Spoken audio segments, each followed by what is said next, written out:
Well, we want to thank everybody for coming out today. It's our honor to host Mr. Barton with us. I'm sure all of you have either read his books or seen him online on Mr. Glenn Beck's show, anywhere and everywhere, right? So, I want to tell you a little bit about Christians for Freedom because we've got some new people in here.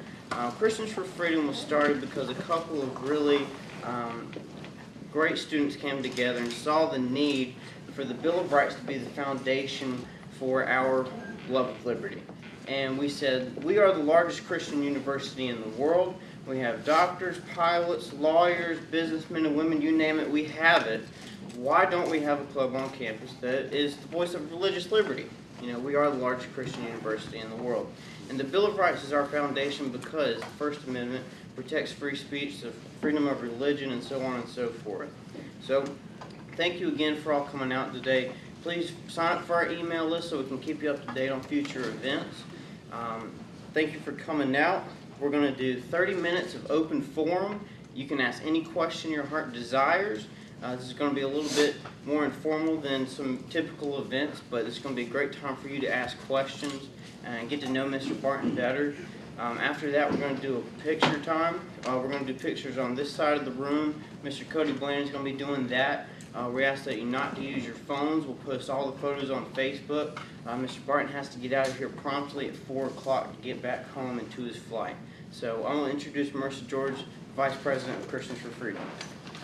Hello everyone, thank you so much for coming out here today. I'm going to introduce our speaker, David Barton. He is the founder of Wall Builders, a pro-family organization that focuses on America's forgotten history and heroes, specifically with a moral and historical emphasis. The name Wall Builders comes from the Old Testament writings of Nehemiah regarding rebuilding the wall of Jerusalem, a grassroots effort to rebuild the wall that Wall Builders wants to mirror today with our nation. He's done numerous research on constitutional and heritage issues, and he's won numerous awards regarding his research, such as the George Washington Honor Award, and he resides in El Adobo, Texas with his 3 children. Thank you. Thank you.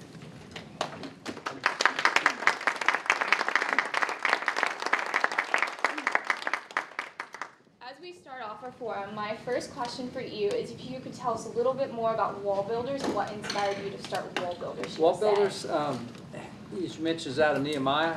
It got started because back a number of years ago, I was very happily content being as far away from government as I could possibly get. I'm a cowboy from Texas, and growing up in that arena, I do great without government being around me anywhere at all.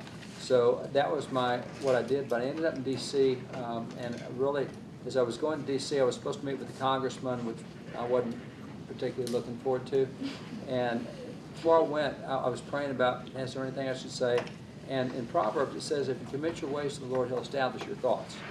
And after I prayed about, is there anything I should say, for the next 3 months, every morning I got up, there was 2 thoughts I could not get out of my head. And the 2 thoughts were very simple. The first was, find out what happened to SAT scores since World War II. I was a principal of a school, taught school, did math and science, basketball coach, played ball. I didn't care what happened to SAT scores in 40s or 50s or 60s. When I was teaching, that's what I cared about. And the other was find out when prayer was first removed from schools. I didn't know we ever had prayer in schools. And so there were just 2 really wild thoughts. I thought, what is this? But I could not get them out of my mind. And so the first thing I did was I was able to go to a library, check all the what they call statistical abstracts, keeps all the records of the United States. And I was able to get SAT scores since back in the 40s. And as I looked across the SAT scores, Galactic Aptitude Test, since 1926 I've been keeping scores, and the scores have been bouncing around the same level all the way to that time until they got to 1962, 63, and then went on a straight nosedive for almost 2 decades, straight down, every year, down, lower, lower. I thought that's really weird, because from a math and science standpoint, you can have 2 types of curves. You can have a curve that moves very gradually, and that's just kind of like influencing somebody, pushing them away. Or you can have a curve that comes to a point and does that, and that's like when you get broadsided at an intersection. You're immediately taking a new direction. And this kind of curve had been like this and then went straight down. You go, wow, what hit that? And so it's a broadside. And so I had that chart. The second one I got was when did they take prayer at schools? I didn't know. Went to a law library, looked it up, and it was June 25th, 1962. And so when I put 62 on, that is the year that everything changed in education. Well, really? That's really strange. So I took that chart, I went to D.C. and met with the congressman, and we were just talking. I said, hey, I got something to show you. And I showed him that chart, and I said, what do you think of that? And he was real quiet for about 3 minutes, just looked at it, shook his head, didn't say anything, said, this is really interesting. He said, we've had a lot of debates over school prayer. I've never seen any statistical evidence that it might have made a difference. He said, somebody ought to research this. And when he said that, it's like the Lord said, that's it, research it. And so we went back and started looking because the case in 62 struck down what was called the New York Regents Prayer. And in 62 you had four religions that came together and said, you know, we all agree on God. Let's do a simple prayer, simple pledge of allegiance. It was 22 words. It was a voluntary prayer. If you want to say it, you could. If you didn't, you didn't want to. It's great. And it said, Almighty God, we acknowledge our dependence upon Thee and beg Thy blessings upon us, our parents, our teachers, and our country. And that was the prayer that was being prayed across the nation. Real simple stuff. You had Catholic and Protestant. You had Jewish and Greek Orthodox all got together and said, we all agree on this prayer. And so kids were praying that by the millions until the court said, you can't do that. You can't have a prayer at school. And so when I saw that, the kids were praying for our parents, themselves, prayer for students and parents and teachers and country. I thought, I wonder if other stats look different after that point. And so went into cabinet level departments and came up with 47 categories of statistics. And every stinking one of them broke in 1962, 63 in the wrong direction. I mean, they just all went. And statistically speaking, it should have been a scatter pattern. Something should have broken in 58, something should have broken in 75, something should have broken in 83. They all broke in 62, 63. And so the mathematical odds of everything in the nation going at the same time was just strong, astronomical. So about 6-9 months later, I was back with that congressman again. I showed him the additional research. He said, well, let's just take the education part. So he called the head of the Department of Education, Secretary of Education, said, this guy's got this thing that shows that when prayer is taken out of schools, the score slid. Prove him wrong. And he said, if they can prove you wrong, then I'm not going to talk about it. But if they can't prove you wrong, then we know we got something here.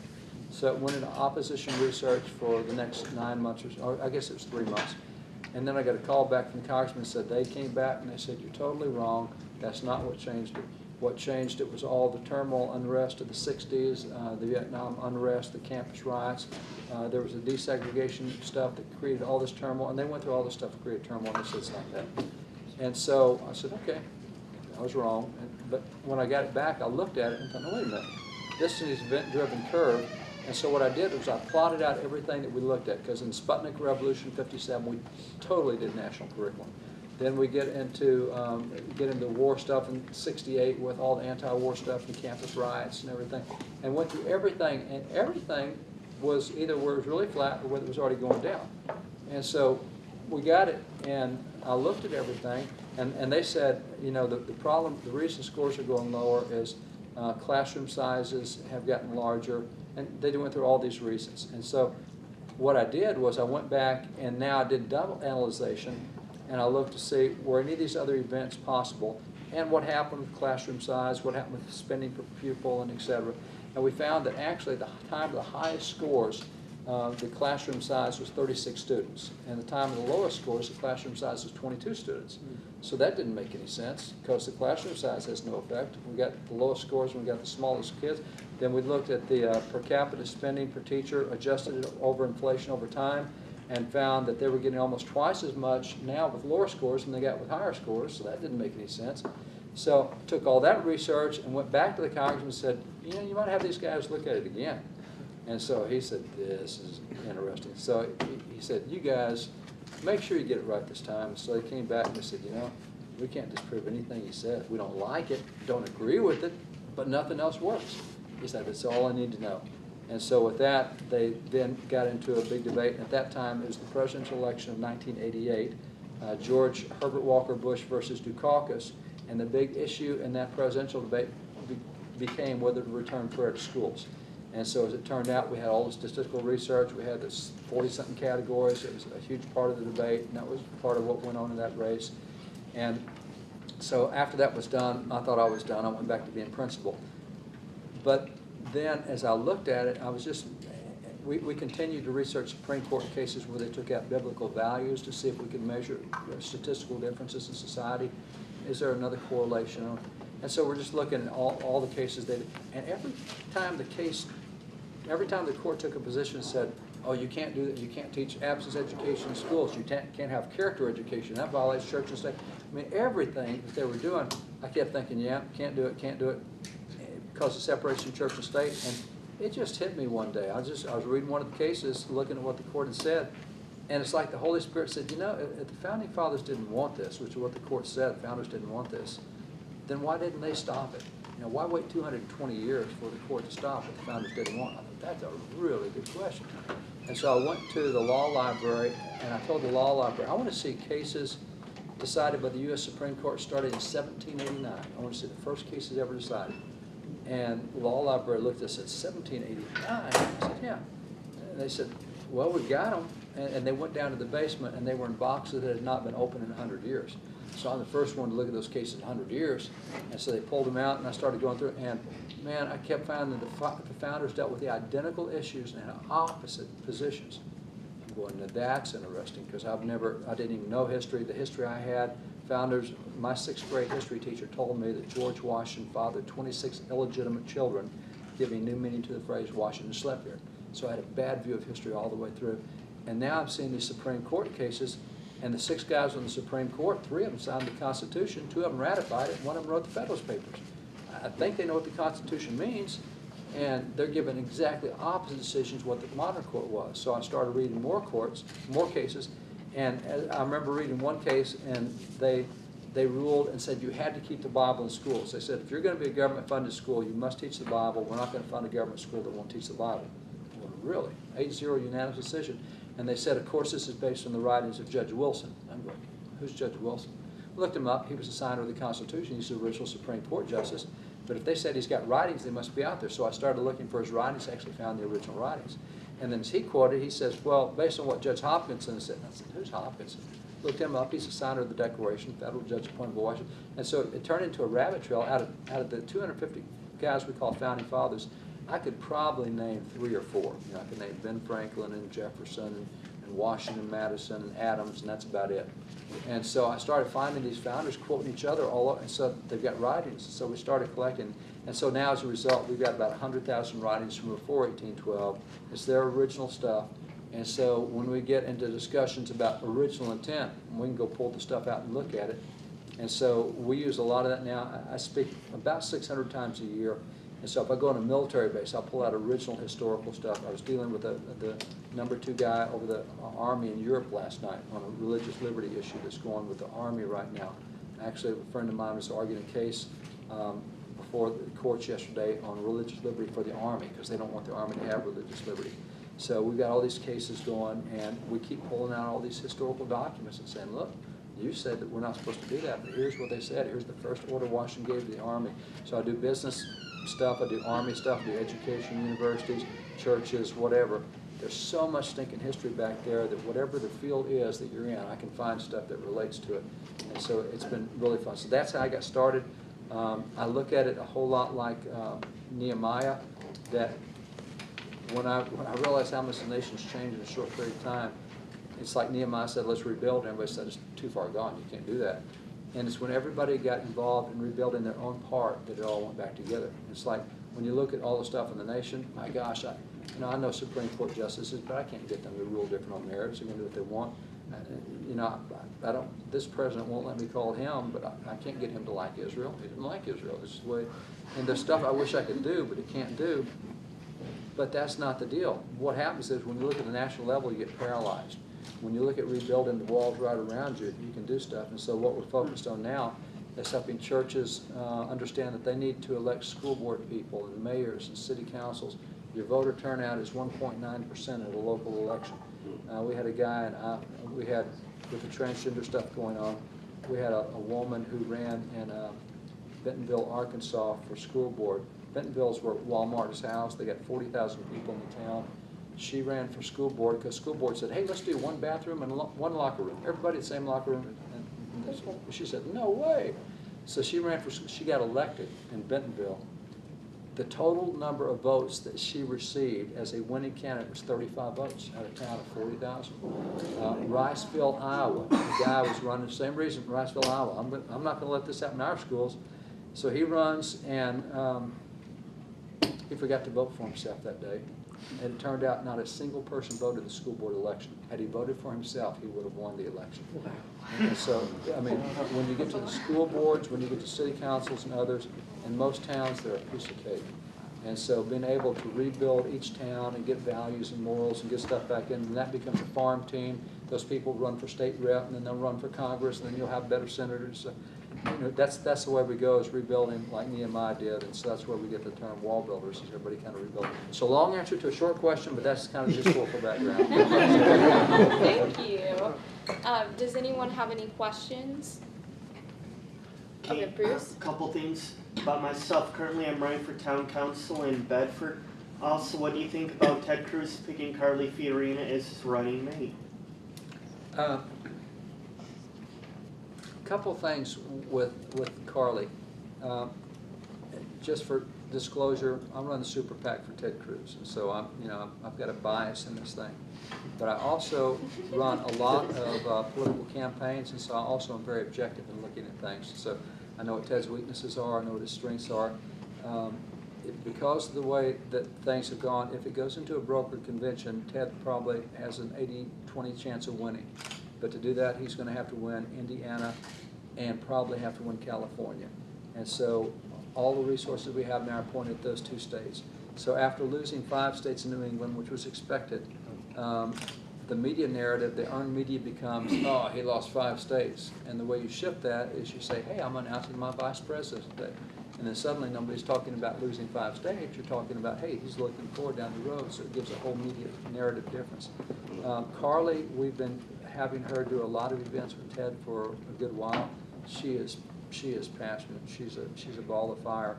To tell you what I think can happen, and because I run Super PAC, I can't talk directly with the campaign, but I read their blogs, they read ours, and we see stuff that we say. It's all public. One of the problems that Republicans have is the U.S. Senate, and Republican Senate Mitch McConnell, not anywhere close to a God-fearing conservative. I'm going to say he may be God-fearing, but his fruit doesn't bear that out. So there's not enough for me to say that. Maybe he claims to be a God-fearing guy. I have no clue. Being from Kentucky, he probably would. But the fruit is not there. And so we passed 282 bills in the House that the Senate will not even consider. So you got Republicans in the House passed 282 bills, all sorts of great stuff, protecting religious liberty, freedom, conscience. We can't even get a hearing in the Senate on it. And so McConnell has blocked so much stuff over there. How do you fix that? The way you fix it is the way the founders designed government, and that is the Vice President of the United States is the President of the Senate. But in the last 100 years, the Vice President stays over at the Vice President's house and doesn't ever go to the Senate. He'll only go there if it's a tie vote. What we'll probably do is put Carly back running the Senate, and then Mitch McConnell won't have anything to say about it because he's just the majority leader. She's the President of the Senate. And so if that happens, you have the capacity to be able to move through a lot of stuff that we can't move through now. So Ted's concern in choosing anybody was how well do they understand the Constitution and how aggressive are they going to be in getting things turned. And so I think Carly is a good pick. Her faith values are there. Her courage is there. She is very quick on her feet. She's just a really good lady. So I think it was a good pick for her. And so, that now changes the narrative. Now we go into Indiana. If we win Indiana, then we go to the states. We may do well in Washington State. I think we'll do well on the east side of the Cascades, pick up delegates there, and then go into California. And if we can keep it from going to 1,237 votes on Trump's side, then we'll have a brokered convention, and we'll probably win at that point, is my guess. But that's it. Following up on what you just said, I spent some time on Saturday with Trey Gowdy, and I said your prosecution was brilliant. Hillary is incontrovertibly guilty. What went wrong? She's not in prison. Nothing is happening whatsoever. He said until we have a Republican president that will take action, nothing will happen. And until we get rid of people like McConnell, get them out of power, And I'm a Cruz guy, he's a Constitution guy, so I'm a Cruz guy. And I appreciate what you're doing, and I pray he wins. What, if Trump gets the nomination and he runs, do you think he can even beat Hillary? I'm going to go back to my objective hat for a bit. All aside on whether I'm for Cruz or not, in the last 23 polls between Hillary and Trump has lost 20 to 23. So in the last 25 polls between Ted and Hillary, Ted has a 4-point lead on her, average is 4 points over. So for electability, the national polling says Trump's in trouble. Now, there's additional things that are a problem. Ted has been through elections, U.S. Senate elections. He's been through the Senate where he's made everybody mad. All the negative things that you can say about Ted have been brought out in the campaigns and all the other stuff. Trump has not. And we know specifically the conventions, both the conventions will be in July. And we know specifically that NBC went to BBC in England and bought the rights for a documentary that had been done about Trump in England. And it was particularly how Trump went and took, by eminent domain, took lifelong houses from some old women, and they're crying, and it's a really bad looking piece because your heart really goes out to the ladies. But NBC has said, but we're not going to run it until after the conventions are over. And then you have, we know that Wall Street Journal has 3.5 inches of documentation on Trump's connection with mafia, but they said, but we're not going to run that until the conventions are over. So the negative stuff has not started coming out on Trump yet. And if he's not winning the 20 out of 23 polls and they start running the negatives out, I don't think the prospects are real good. Plus, as those negatives come out, it will depress Republican vote because they're going to say, I'm not going to vote for that guy. And so all the way around, it's not a good thing.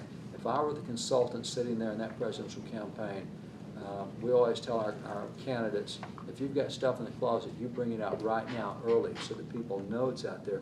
Because if you go through a campaign and don't bring it out and they bring it out at the end, you're dead meat because nobody will trust you. And so, that kind of stuff that he knew was out there should have been brought out a long time ago, and it has not been. So I think there's some risks involved with it. But I don't think he can beat Hillary when they start running all the ads. One of the things we know in politics is media does not cause you to go vote for someone, but it causes you not to vote for them. You can run someone's negatives up, but you can't run their positives up. And so the problem you have is there will be hundreds of millions spent against Cruz or against Trump and against Hillary or Bernie, whoever it is. There'll be hundreds of millions spent to drive their negatives up. And it's just going to be that way.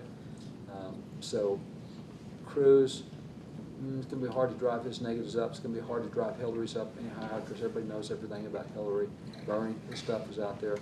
But it's Trump that nobody knows much about. And that's where it's going to be a lot of vulnerability. Sure. Being as close as you are to what's going on in Indiana, what do you think Ted Cruz's chances are in that primary? A good friend of mine is George Barna, who national pollster, does so much polling work. He particularly polls in the Christian community, evangelical Bible believers, etc. And he just put together a piece. We hired George into our super PAC to do polling for us in super PAC. But he put together a piece recently over the 20 national polling groups that are out there and how they've done in the states so far. And some of the best ones, one of them is a brand new group nobody's ever heard of till this time. Trafalgar, I think, is one. Some of the worst turn out to be Fox, ABC, PPP poll. But CNN's been a very good poll. CNN's been extremely accurate. And so as you look, now that we've had 35 states done, how did these guys in their polling show who was closest? And so our polling has always been totally different than what Fox and others have shown. They showed Ted losing states by 15 points and ends up winning the state. And so internally, our polling shows that Indiana is just like that. It's neck and neck. Some of the polls are showing Ted down by 13 points. Our polling has been fairly accurate. So I think the chances in Indiana are fairly good. He just did in Indiana what he did in Iowa. The way you run an Iowa race is you go move a bus in there and you live there for several days and you do 10, 12 events a day. You stop at every time. The buses in Indiana going all over the state, doing 8, 10, 12 events a day. So he's kind of living in Indiana right now. And if he wins that state, then he's still alive. If he doesn't win that state, then it's probably over for him. So they've got a lot of resources invested in Indiana. Our polling shows he's got a good chance. We'll see. We've got time for 2 more questions. Wow, I've already run through that much time. I'm so sorry, guys. I didn't give me much time. Sorry. Okay, hold on. Let's start this up. My history teacher back home, she has a question from regarding a professor that her husband is talking to. He's a professor of European history. His name is Troy Paddock.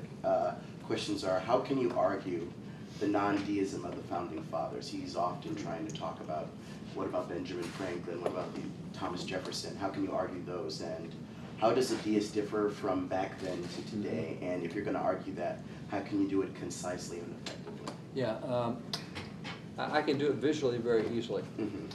For example, what I do is point out how words, etymology of words change over time.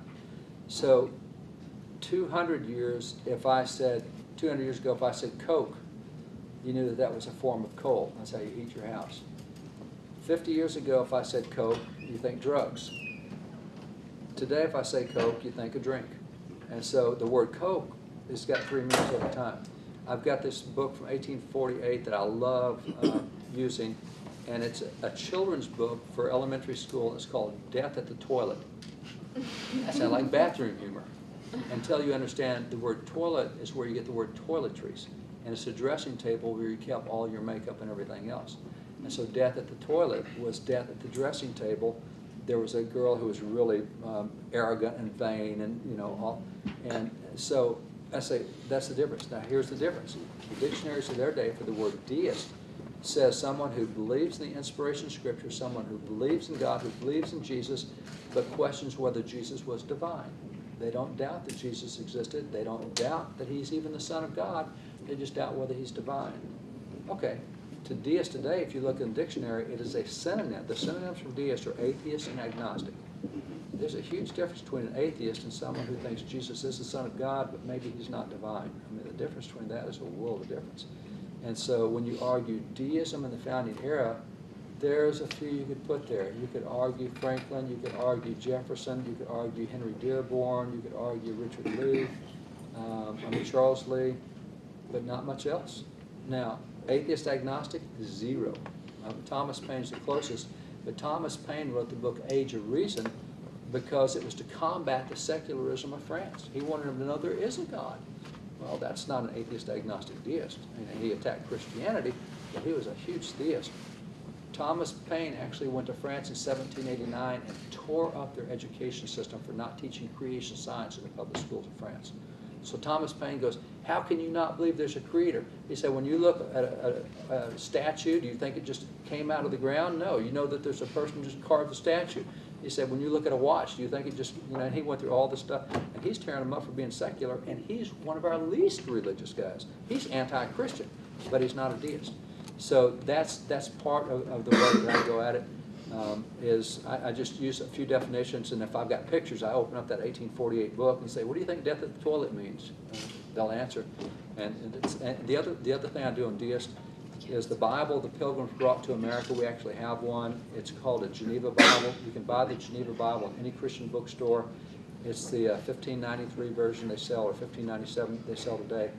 And the argument the professors make is, we know George Washington and Jefferson were deists because they talked, they used the word providence. No evangelical uses the word providence.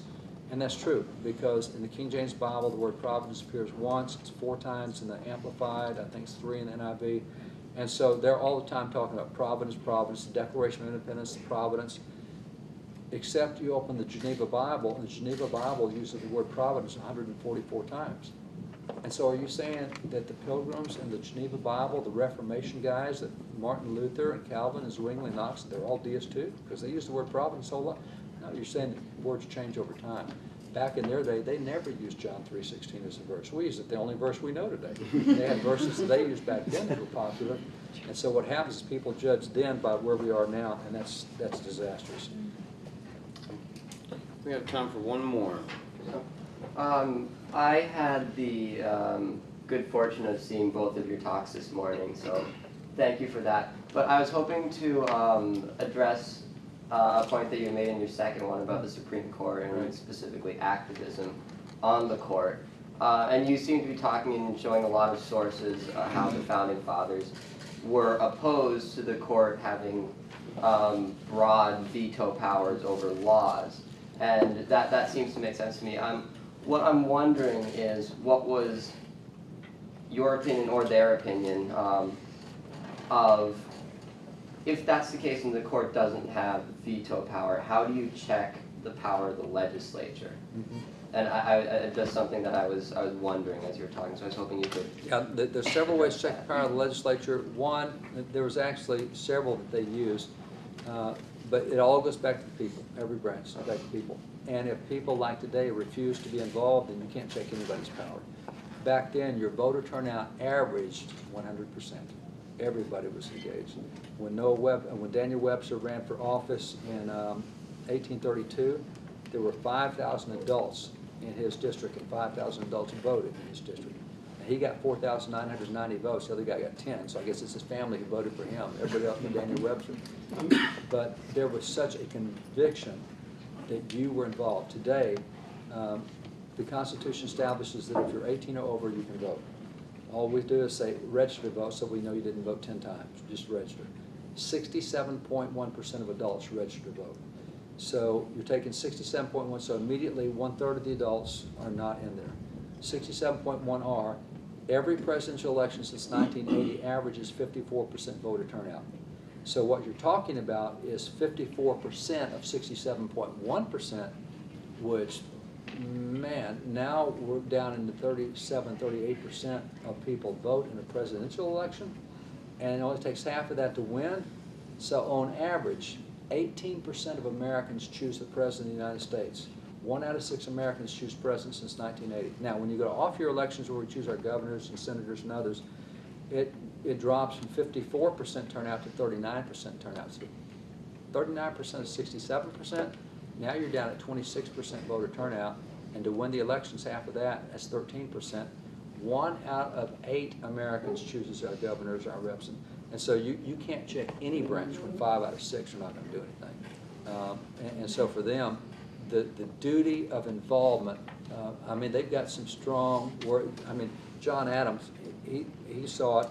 You're going to stand before God, answer for what you're going to do. God's going to say, I gave you your life, what'd you do with it? You answer, I gave your family, what'd you do? I gave you your possession, I gave you your vote, what'd you do with that? And we say, I went and hid myself. You know, that was the wrong answer in the parables. You don't go hide yourself. So they saw that you would answer to God for your vote because you're determining the direction of the nation. And man, there was no way you were not going to vote in those early years. So that was the best check and balance. Where we are now, you know, we're looking for somebody from the outside to come in and fix us with the Supreme Court or something else. Best thing is getting back to the people, but that takes a whole mindset difference in us. We've really slipped. Awesome. Well, David Barton, thank you so much for everything. We are so happy that you were able to come.